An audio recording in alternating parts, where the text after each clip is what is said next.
క్రీస్తు యేసునందు ప్రియమైన సహోదరి సహోదరులారా, లూకాసు వార్త 2వ అధ్యాయం 1 నుండి 7 వరకు వాక్యాల ప్రకారం యేసు ప్రభువు అగస్టస్ సీసరు కాలములో జన్మించారు. చరిత్రపరంగా ఈ కాలము చాలా ముఖ్యమైనది. క్రీస్తు పూర్వము 27వ సంవత్సరం నుండి క్రీస్తు శకము 180వ సంవత్సరం వరకు గల దాదాపు 200 సంవత్సరాల కాలమును పాక్స్ రోమానా అని పిలిచేవాళ్ళు. పాక్స్ రోమానా అంటే రోమియుల సమాధానం అని అర్థము. ఆ రోజుల్లో పెద్ద యుద్ధాలు జరగలేదు. దాదాపు అందరూ శాంతియుతంగా జీవించారు. కొంత మట్టుకు ప్రజలు అభివృద్ధిని సాధించారు. కాబట్టి ఈ కాలాన్ని వారు పాక్స్ రోమానా అని పిలిచారు.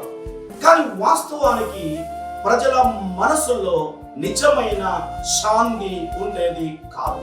చాలా సమస్యలతో ప్రజలు సతమతమవుతూ జీవించారు.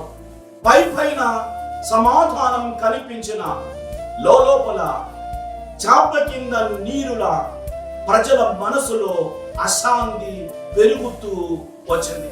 వారు వాస్తవానికి మార్పు కోసం కోరుకున్నారు. నిజమైన సమాధానం కోసం వారు ఆశించారు.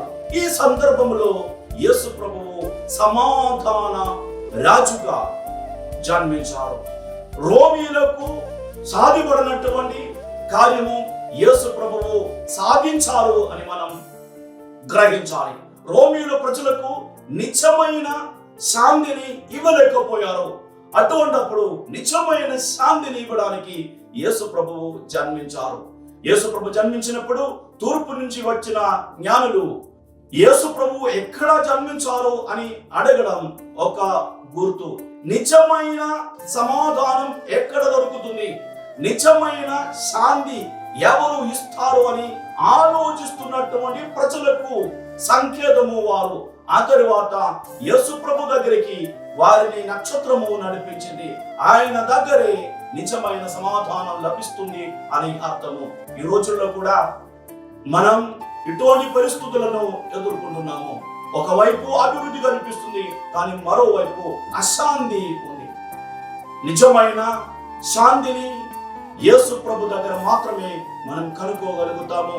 కాబట్టి యేసు ప్రభు సన్నిధి నుంచి ఆ శాంతిని పొందే ప్రయత్నం మనము ఈ పండుగ సందర్భంగా చేద్దాము. దేవుడు మనలందరినీ ధారాళంగా దీవించును గాక, శాంతితో మనలందరినీ నింపును గాక.